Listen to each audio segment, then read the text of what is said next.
Bismillahirrahmanirrahim. Assalamualaikum warahmatullahi wabarakatuh.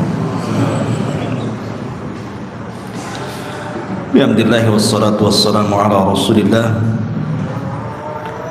wa ala alihi wa sahbihi wa mawalah wa la hawla wa la quwata illa billahi wa ba'du.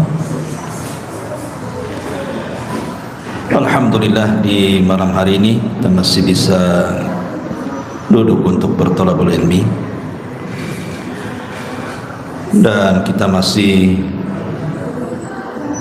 membahas tentang Ramadan, karena memang satu pekan lagi kita sudah masuk Ramadan. Dan pembahasan di malam ini kita akan membahas 10 perkara yang bisa mengurangi pahala puasa dan 10 perkara yang bisa menjadikan puasanya ditolak dan tidak diterima Allah Subhanahu wa ta'ala. Ini penting. Kenapa demikian? Karena ibadah puasa ini banyak sekali keutamaan. Kalau seandainya keutamaan yang begitu banyak yang ada pada puasa itu, tiba-tiba kemudian puasanya dikurangi pahalanya atau bahkan sampai ditolak, maka sangat rugi sekali. Sebelum saya menjelaskan pembahasan kita di malam hari ini, mengingatkan saja tentang fadlus siyam, keutamaan puasa secara singkat. Yang pertama, puasa itu adalah ibadah yang sangat mulia karena dinisbatkan kepada Allah. Nabi SAW mengatakan, semua amalan ibadah itu diberikan kepada hamba-hambanya, atau terkadang satu ibadah itu dibagi dua, sebagiannya untuk hambanya dan sebagiannya untuk Allah, seperti sholat umpamanya. Tetapi puasa ini tidak demikian, karena Nabi SAW mengatakan, as-sawmu li wa ana ajzi bihi. Puasa itu untukku, dinisbatkan kepada Allah, dan aku yang akan membalasnya. Setiap perkara yang dinisbatkan kepada Allah maka menjadi mulia perkara itu. Seperti Baitullah, rumah Allah. Makanya Ka'bah itu menjadi mulia karena dinisbatkan kepada Allah. Begitu juga puasa, ketika dinisbatkan kepada Allah maka puasa itu amalan yang luar biasa. Kemudian yang kedua, orang yang berpuasa itu memiliki dua kebahagiaan. Satu saat berbuka dan satu saat berjumpa dengan Rabbnya. Dan itu berdasarkan hadis Rasul, lis-shaimi farhatan, farhatun inda fitri wa farhatun inda liqa'i rabbi. Orang yang berpuasa itu memiliki dua kebahagiaan, saat berbuka dan saat kelak berjumpa dengan Allah. Kemudian yang ketiga, orang yang berpuasa memiliki keharuman dalam mulutnya di sisi Allah Subhanahu wa ta'ala, bahkan lebih harum dibandingkan minyak kasturi.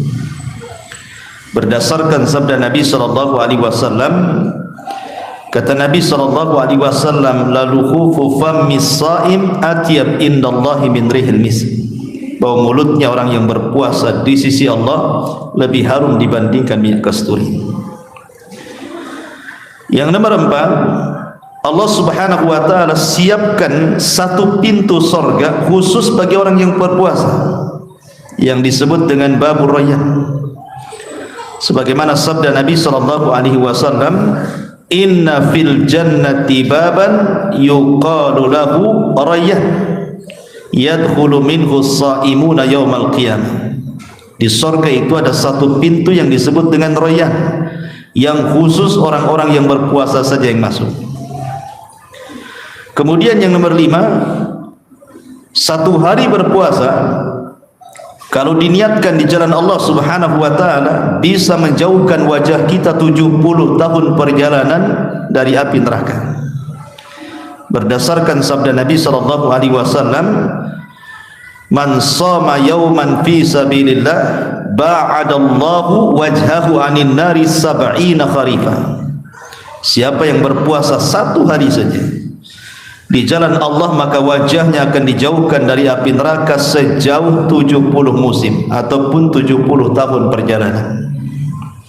Itu satu hari. Antum puasa Ramadan 30 hari atau 29, kalikan saja.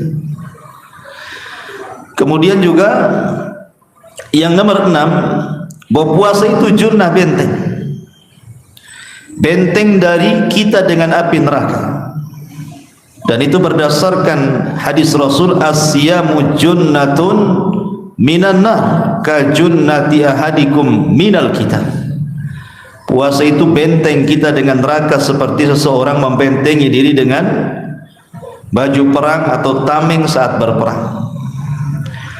Kemudian yang nomor 8, puasa sendiri bisa memberikan syafaat bagi pelakunya kelak pada hari kiamat. Berdasarkan sabda Nabi sallallahu alaihi wasallam, as-siyam wal Qur'an yashfa'ani li sahibihima. Al-Qur'an dan puasa akan menjadi syafaat bagi para pelaku keduanya, baik yang membaca Qur'an atau yang berpuasa. Kemudian yang nomor 9, puasa sendiri adalah seafdal-afdalnya amal.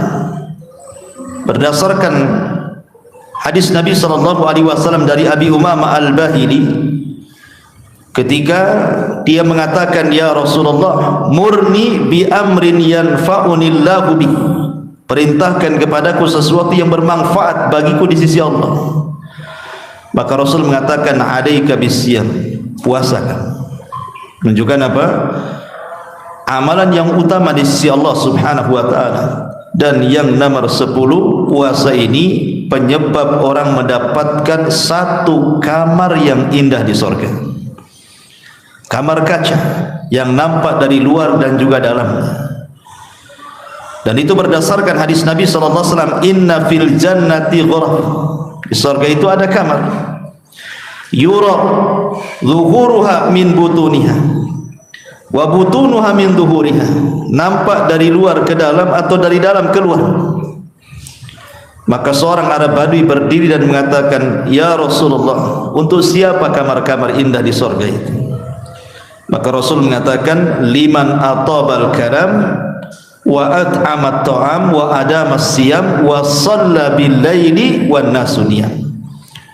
Bagi orang yang lembut ucapannya, bagi orang yang suka membantu fakir miskin dengan memberi makanan kepada mereka, dan bagi orang yang berpuasa, serta orang yang tidak pernah meninggalkan qiyamul lail. Cukup 10 perkara ini saja sebenarnya sudah bisa merangsang kita ini untuk semangat ibadah puasa. Kalau kita mau rinci banyaklah. Saya ambil 10 saja. Lah di sana masalahnya ada 10 perkara yang kalau antum lakukan bisa berkurang tuh pahalanya. Bukan hanya berkurang, boleh jadi tidak ada dapat pahala sama sekali. Jadi dari pagi antum menahan lapar dahaga, menahan syahwat yang sangat berat itu yang tidak ada apa-apanya. Lalu buat apa nahan lapar dahaga nahan syahwat kalau sudah lelah letih tiba-tiba nggak dapat apa-apa? Ibarat antum kerja sama sehingga digaji jadinya. Dan antum mau kerja nggak digaji kan? Tak mau juga. Orang nggak digaji saja sakit hati gitu ya. Masyaallah muslimin yang dimuliakan Allah Azza wa Jalla, apa saja.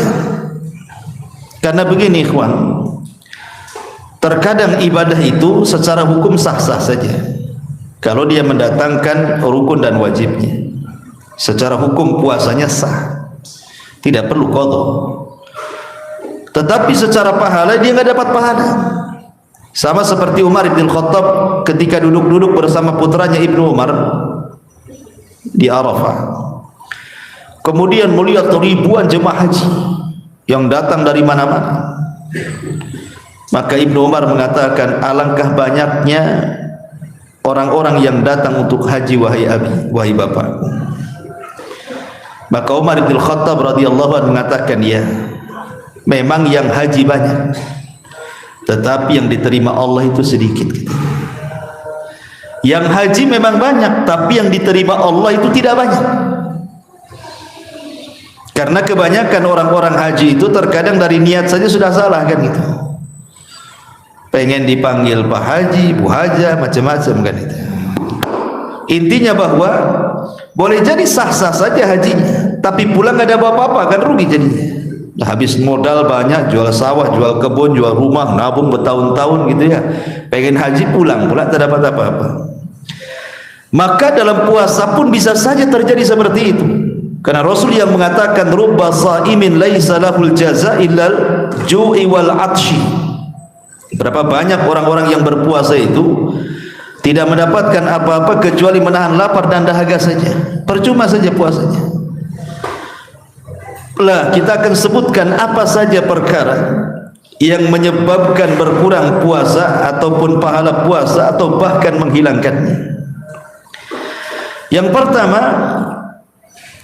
disebutkan para ulama, musyahadatun nisa al-mutabarrijat. Ketika antum berpuasa, antum banyak menyaksikan wanita-wanita yang tabarruj. Atau dengan kata lain, ketika berpuasa mata antum jelalatan memandang aurat-aurat yang bukan muhrimnya.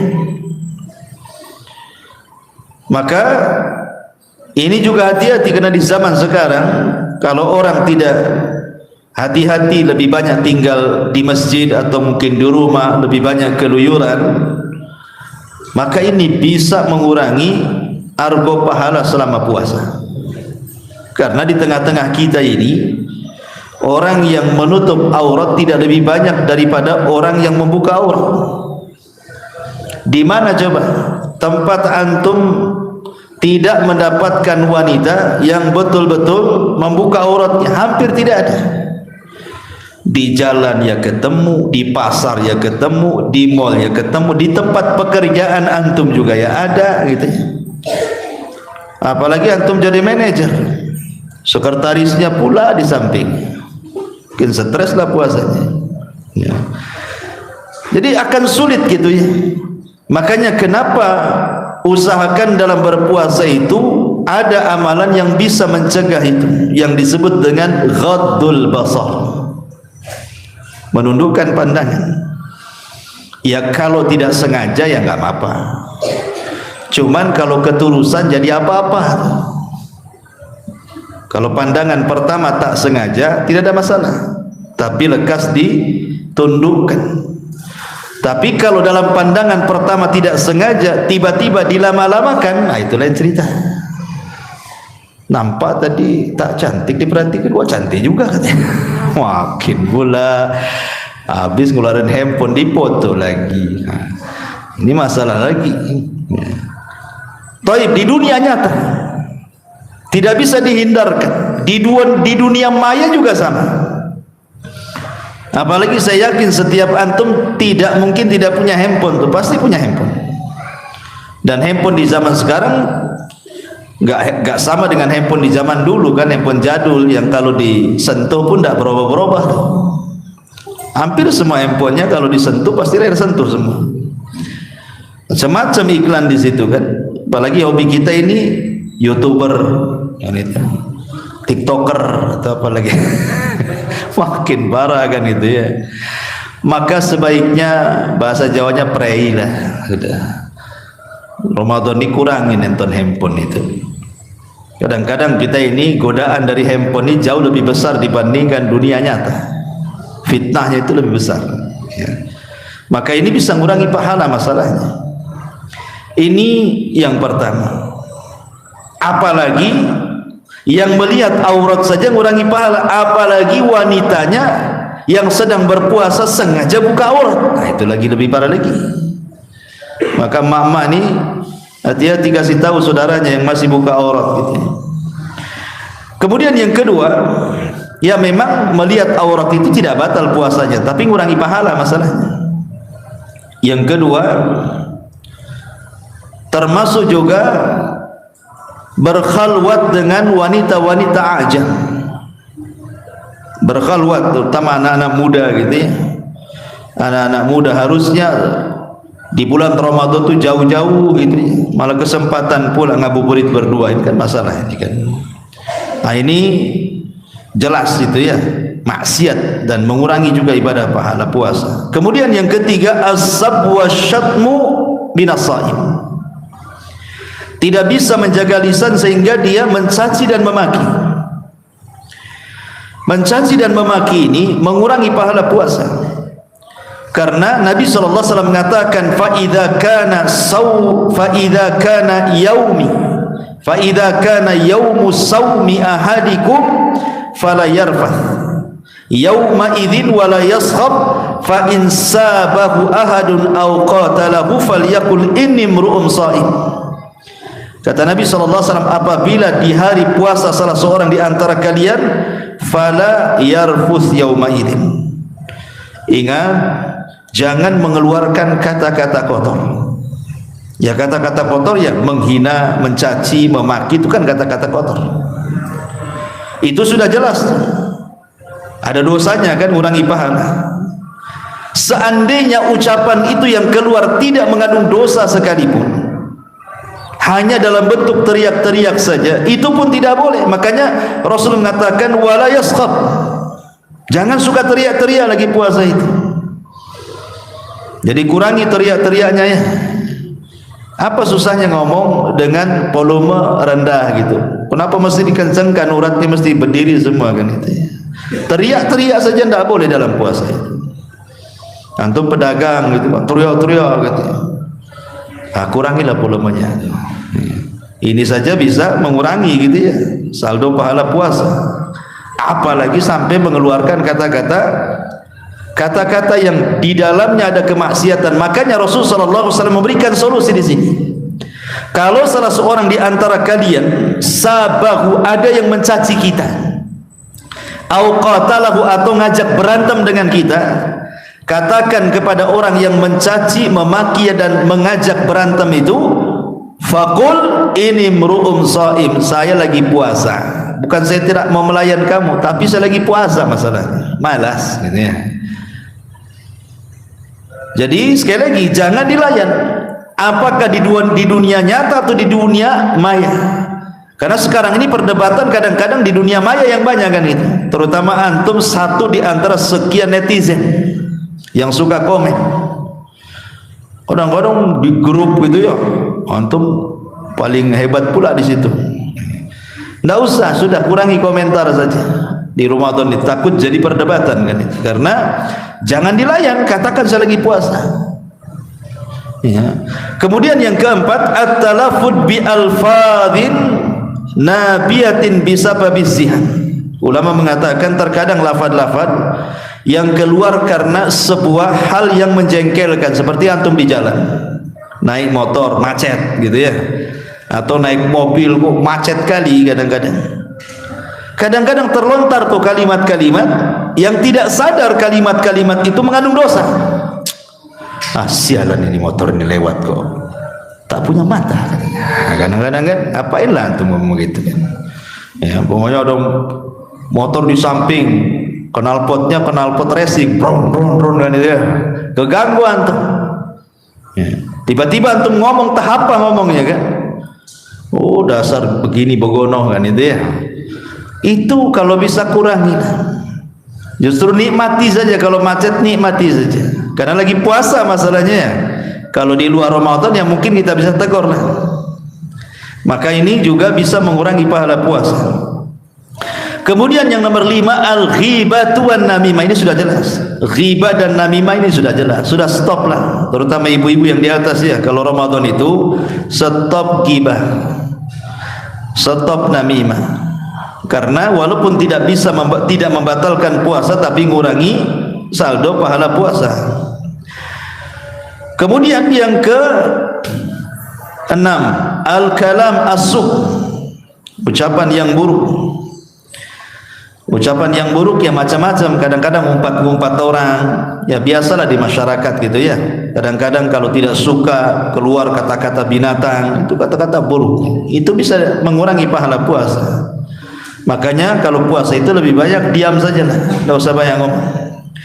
Kemudian syahadatuz zur fi Ramadan, melakukan persaksian palsu di bulan Ramadan.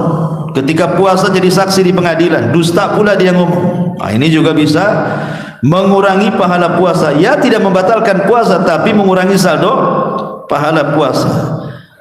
Kemudian yang nomor 8, musyahadatul aflam, menyaksikan film-film, sinetron-sinetron, sandiwara-sandiwara yang ada di media. Kadang-kadang ada orang itu ingin ngabisin jam karena lama puasa, sengaja cari film gitu ya, film barat atau film apa gitu, kemudian ditonton kan, bisa sampai 2 jam itu. Nanti 2 jam selesai, cari lagi judul lagi, 2 jam lagi, 4 jam tuh, cari lagi, atau duhur kan itu.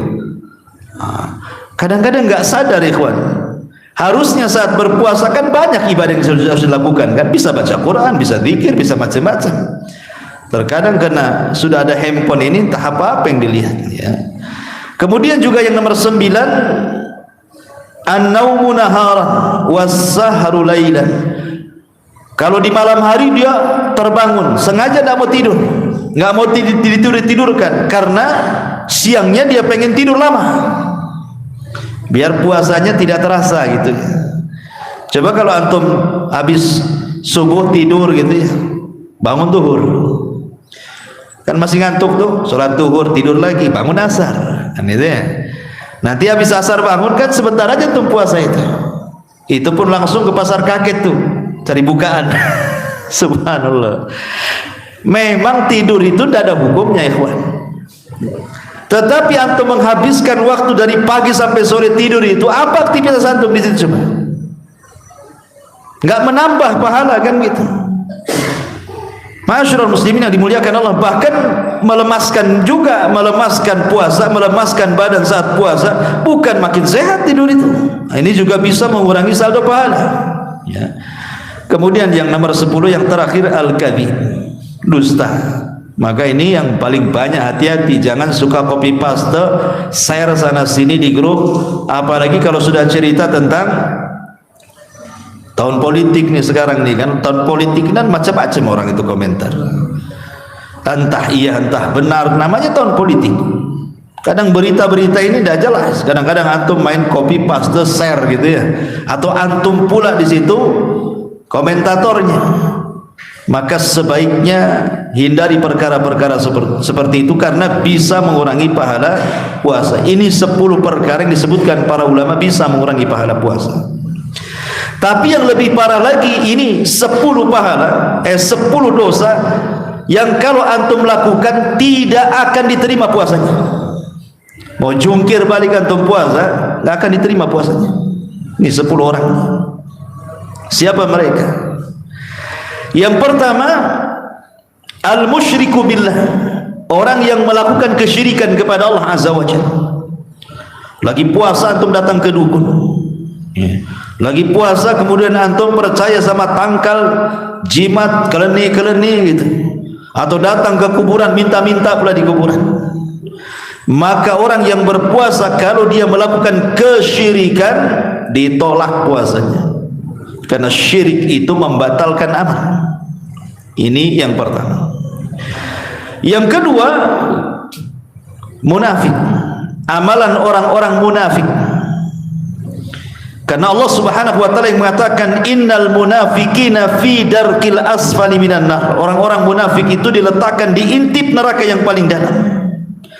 Maka orang-orang yang zahirnya berpuasa tapi hatinya menyembunyikan kekufuran, tidak akan diterima puasanya. Maka hindari selama Ramadan sifat-sifat nifak tadi. Apabila bicara dusta, apabila dikasih amanah dia khianat, apabila bertengkar dia curang, dan begitu seterusnya. Ini yang kedua. Yang ketiga, tarikus shalah, orang yang meninggalkan salat.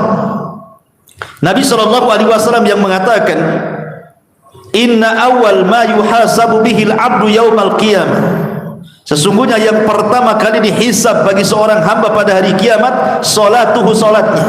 Fa in saluhat salatuhu saluha sairu amali, wa in fasadat salatuhu fasada sairu amali. Kalau baik salatnya, baik semua amalnya. Kalau jelek salatnya, jelek pula seluruh amalannya. Padahal dia salat loh. Orang ini salat, cuman salatnya tak bagus. Itu saja menjadikan amal yang lainnya dianggap tak bagus. Apalagi jelas-jelas meninggalkan salat. Karena aneh di bulan Ramadan ini, ikhwan, ada orang-orang yang setahun lebih tidak pernah salat, tapi kalau Ramadan puasa pula dia. Kalau kita tanya, Bapak ngapain puasa? Salat pun tidak, katanya. Apa jawabannya? Janganlah, saya sudah tak salat tak puasa pula, Ustaz. Nak double nanti dosanya, katanya. Justru kalau Anda puasa dan tidak salat, ditolak puasanya, nggak akan diterima. Karena orang yang meninggalkan salat itu bisa kufur, dan amalan orang kafir itu tidak diterima. A'maluhum karamadin istadat bihirrih, amalan mereka seperti tumpukan debu dihempas angin, nggak ada apa-apanya. Maka orang yang meninggalkan salat sama sekali tidak salat kemudian puasa, ditolak tuh puasanya. Ini yang ketiga. Yang keempat, Ustaz dia salat tapi jarang-jarang. Ya. Kadang seminggu itu kayak puasa Daud, Ustaz. Senin salat, puasa pula tidak. Nanti Rabu salat, Kamis pula tak salat. Macam puasa Daud salatnya itu. Ya, zuhur salat, asar tidak. Maghrib salat, isya pula bablas gitu ya. Apalagi subuh ngorok kan itu. Ulama mengatakan kalau seandainya orang itu lebih banyak meninggalkan salat dibandingkan melakukannya, ijma' kufur. Kata Syekhul Islam Ibn Taimiyah rahimahullahu ta'ala, man taraka as-salata jumlatan faqad kafara ijma'an. Siapa yang meninggalkan salat secara jumlah, lebih banyak meninggalkan dibandingkan melakukannya, kufur secara ijma'. Ditolak puasanya. Kan ada tuh orang-orang yang salat itu seminggu sekali, nunggu Jumat saja. Bahkan yang lebih parah itu nunggu setahun sekali, Idul Fitri dan Idul Adha saja, karena malu juga kalau tak salat. Ya. Maka barang siapa yang lebih banyak meninggalkan salat dibandingkan melakukannya, ditolak puasanya. Tapi kalau banyak melakukan salatnya, sekali-kalilah karena malas dia meninggalkan salat. Lihat, bagi ulama seperti Syekh Nasiruddin dan Albani rahimahullahu ta'ala yang mengatakan tidak kufur karena meninggalkan salat karena kemalasan, selama dia meyakini kewajibannya, ya berharap saja diterima salatnya. Tapi bagi ulama yang keras meninggalkan salat satu kali kafir yang tidak diterima, ya. Maka hati-hati orang yang meninggalkan salat. Ini yang keempat. Yang kelima, keenam dan ketujuh ini disebutkan dalam satu redaksi hadis. Nabi SAW mengatakan, salasatun la yaqbalullahu lahum sarfan wala adlan. Kata Nabi SAW, 3 manusia tidak akan diterima baik amalan wajibnya atau amalan sunnahnya, ditolak. 3 orang ini gak akan diterima. Antum mau melakukan amal wajib, antum mau melakukan amal sunnah, gak akan bakal diterima bagi 3 orang ini. Pertama, aqun liwalidayhi, anak yang durhaka dengan orang tua, tidak akan diterima puasanya, ditolak sama Allah sampai dia minta maaf sama orang tuanya. Yang kedua, al-mannah, orang yang menyebut-nyebut pemberian sedekahnya. Dia bersedekah tapi dalam rangka menyakiti orang yang antum berikan sedekahnya. Kau ini kalau enggak aku yang tolong, kau sudah kere, kau sudah jadi gelandangan, kau sudah di lampu merah sana. Kita tidak orang kan gitu ya. Maka manan ini orang yang menyebut-nyebut pemberian, walaupun puasa ditolak puasanya. Kemudian yang ketiga, al-mukadzdzab bil qadar, mendustakan takdir. enggak terima dengan takdir dia. Ya Allah, kenapa aku terus miskin? Kenapa si fulan kaya? Ya Allah, kenapa anak saya sakit? Si fulan kok sehat-sehat anaknya? Ya Allah, kenapa usaha saya gulung tikar? Si fulan betang-betang tikar. Umpamanya seperti itu. Enggak terima dengan takdir dia. Ya. Maka orang yang tidak menerima takdir Allah Azza wa Jalla, tidak redha dengan takdir Allah Azza wa Jalla, ditolak puasanya, enggak akan diterima. Maka hati-hati nih. Berarti yang nomor 5 yang akan ditolak puasanya adalah orang yang durhaka dengan orang tua. Yang nomor 6, orang yang ditolak puasanya adalah orang yang manan, menyebut-nyebut pemberian kepada orang lain. Dan yang ketujuh, orang yang ditolak puasanya adalah orang yang menolak takdir Allah Subhanahu wa taala, bahkan mendustakannya. Ini hati-hati yang nomor 7. Yang nomor 8, al-mustahzi biddin, orang yang mengolok-olok agama. Orang-orang yang mengolok agama dianggap kufur. Makanya Allah Subhanahu wa taala berfirman, "Qul abillahi wa ayatihi wa rasulihi kuntum tastahzi'un la ta'tadhiru qad kafartum ba'da imanikum." Apakah dengan Allah, dengan ayat, dengan Rasulnya kalian mengolok-olok itu semua? Jangan cari-cari alasan, karena engkau sudah kafir setelah keimanan kalian. Maka orang yang suka mengolok-olok Islam, mengolok-olok Al-Quran, mengolok-olok Allah, mengolok-olok Rasul, mengolok-olok agama, maka puasanya ditolak sampai dia bertobat kepada Allah Azza wa Jalla. Hati-hati para mustahzi, karena sekarang orang yang istihza di dalam agama ini terlalu banyak. Di negara kita setiap hari muncul di YouTube itu orang-orang yang kurang ajar, menyebarkan Islamophobia dengan cara istihza dengan Allah, Rasul, dan ayat-ayat Al-Quran. Padahal dia seorang muslim tuh. Naudzubillah. Ya. Seperti orang, pamannya dia membela perayaan Natal, pamannya kan. Dia muslim tuh, berani dia pakai atribut mereka, dengan atribut Santa Claus-nya gitu ya. Kemudian mengucapkan selamat, habis itu nyalahkan lagi orang yang menyalahkan orang yang mengucapkan selamat Natal, pamannya. Disalahkan pula. Bentuknya apa? Sampai dia pakai atribut pula dia. Istihza, ya.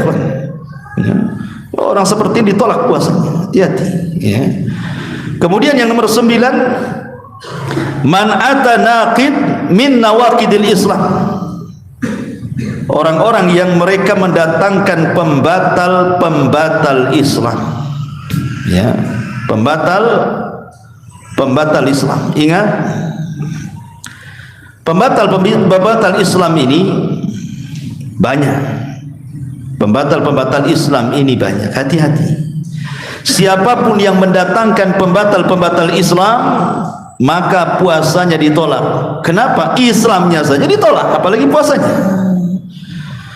Seperti contohnya, melakukan kesyirikan kepada Allah itu pembatal Islam. Menjadikan antara Allah dan makhluknya perantara, itu pembatal Islam. Tidak mengkafirkan orang musyrik atau ragu-ragu dalam mengkafirkan mereka, itu pembatal Islam. Atau meyakini bahwa selain petunjuk Nabi SAW lebih sempurna dibandingkan petunjuk Nabi, itu pembatal Islam. Atau orang-orang yang benci walaupun sedikit dari syariat Islam, benci dia, itu bisa membatalkan Islam. Atau istihza dengan agama, itu pembatal Islam. Atau sihir, itu pembatal Islam. Atau dia menolong orang-orang musyrik, menolong orang-orang kafir untuk memerangi Islam, pembatal Islam itu. Atau meyakini bahwa manusia boleh suka-suka dia, kadang-kadang masuk ke Islam, kadang-kadang masuk keluar Islam, liberal, itu bisa pembatal Islam itu. Atau dia i'rad, berpaling dari agama, tahu kebenaran dia berpaling, itu bisa membatalkan Islam. Kalau dia mendatangkan ini pembatal-pembatal yang 10 ini, ditolak puasanya. Maka jangan sampai mendatangkan pembatal-pembatal Islam. Kemudian yang nomor terakhir, orang yang manintasaba ila firqatin dhalah, orang yang menasabkan dirinya kepada ajaran-ajaran sesat, kelompok-kelompok sesat, kelompok-kelompok yang sudah jelas-jelas sesatnya, ya. Contoh umpamanya kelompok Ahmadiyah. Ini sesat. Kenapa? Karena Hadrat Mirza Ghulam Ahmad itu kan ngaku Nabi. Sementara Imam Ibnu Katsir rahimahullahu taala mengatakan, barang siapa yang mengaku nabi setelah kenabian dan kerasulan Muhammad sallallahu alaihi wasallam fahuwa kafir, dia kafir. Kenapa? Karena dia telah mendustakan Al-Qur'an bahwa Nabi SAW khatamul anbiya'i wal mursalin, dia adalah penutup para nabi dan rasul. Walakin khatamun nabiyyin, tetapi dia adalah penutup para nabi, dan sabda Rasulullah nabiyya ba'di, tidak ada nabi sepeninggalku. Jadi kalau ada sebuah firqah kelompok apapun namanya, kemudian ketuanya ngaku nabi, itu sudah sesat, itu enggak benar itu. Ya, maka ini menjadikan puasanya ditolak karena mengikuti ajaran kekufuran. Ya. Maka ini 10 perkara jangan sampai ada pada seseorang, kalau tidak, bukan hanya sekedar dikurangi pahalanya, ditolak puasanya. Ya. Masyarul muslimin yang dimuliakan Allah Azza wa Jalla, dari sini kita tahu bahwa 10 perkara yang pertama bisa mengurangi pahala, tapi 10 perkara yang kedua bisa menolak puasa. Sayang, sudah dari pagi menahan lapar dahaga sampai maghrib gitu ya, tiba-tiba sama sekali tidak diterima pahalanya. Naudzubillah. Ma'asyiral muslimin yang dimuliakan Allah Subhanahu wa taala, kita tahu bahwa puasa itu, ikhwan, itu terbagi menjadi 3. Puasa itu terbagi menjadi 3. Ada yang disebut dengan puasa awam, yang disebut dengan puasa umum. Ya, orang awam lah berpuasa. Lah puasanya orang awam ini hanya sekedar menahan lapar, menahan haus, dan menahan syahwat saja. Jadi kalau antum puasanya hanya menahan lapar, menahan dahaga, dan menahan syahwat, tidak melakukan hubungan suami istri, berarti puasa antum itu hanya sekedar puasanya orang awam. Ya. Kenapa? Nanti penjelasannya. Yang kedua, ada puasa orang-orang saleh yang disebut dengan saumul khusus, namanya puasa khusus. Lah puasanya orang-orang saleh ini bukan hanya sekedar menahan lapar, menahan dahaga, menahan syahwat, tapi lebih daripada itu, dia tahan matanya tidak memandang yang haram, dia tahan telinganya tidak mendengar yang haram, dia tahan otaknya tidak memikirkan yang jorok-jorok, dia tahan tangan dan kakinya tidak bergerak ke tempat yang haram, dia tahan lisannya untuk tidak bicara kecuali yang santun. Ini baru puasa orang-orang soleh namanya. Berarti puasanya bukannya sekedar menahan lapar, dahaga, dan syahwat saja, tapi lebih daripada itu, dari ujung kepala sampai kaki dipuasakan sama dia. Bisa enggak ya? Kalau antum bisa melakukannya, berarti antum naik dari puasa orang awam menjadi puasa orang-orang saleh. Kemudian paling puncaknya ya, saum khususil khusus namanya, atau akhosul khusus, lebih khusus lagi. Ini bukan puasanya orang soleh, ini tingkatnya puasanya para nabi, para siddiqin, dan orang-orang yang dipilih oleh Allah dari kalangan muqarrabin. Itulah puasa luar biasa, bukan hanya sekedar nahan lapar, nahan dahaga, nahan syahwat, pandangan dijaga, lisan dijaga, telinga dijaga, kaki dijaga, tangan dijaga, otak dijaga, tapi lebih daripada itu, satu hari dia berpuasa, dia habiskan dengan zikir, baca Quran, qiraatul Quran, ibadah, macam-macam dia habiskan, sehingga betul-betul maksimal itu ibadahnya. Itu puasanya orang khususul khusus namanya, atau saumu khususil khusus, lebih khusus lagi. Itu luar biasa tuh. Kalau antum tak tahu ini nomor 1 ke nomor 2 ke nomor 3, kalau saya yakin kebanyakan nomor 1 biasanya. Gitu ya. Yang penting nahan lapar, mata masih nengok kan, itu ya. Penting nahan lapar, telinga pula masih nguping sana sini. Itu puasa orang awam tuh, kalau belum bisa mempuasakan anggota badan. Masyarul muslimin yang dimuliakan Allah Azza wa Jalla, lah puasa sendiri, ikhwan, sebenarnya dia adalah tarbiyah dan juga al-ibtila wal ikhtibar. Kalau antum pahami, puasa itu sebenarnya ibtila wal ikhtibar. Allah sedang menguji kita, dengan menguji supaya kita lapar, supaya kita haus, supaya kita menahan syahwat. Allah sedang menguji sebenarnya. Jadi ibadah puasa itu ibadah ujian. bisa enggak antum lewati itu dari mulai terbit fajar shadiq sampai terbenam matahari itu? Allah sedang menguji kita. Siapa di antara kalian itu yang jujur keimanannya, atau siapa di antara kalian yang dusta keimanannya? Azan ya. Ya sudahlah kan itu ya. Sudah azan. Subhanakallahumma bihamdika asyhadu an la ilaha illa anta astaghfiruka wa atubu ilaik. Allahu ta'ala. Assalamualaikum warahmatullahi wabarakatuh.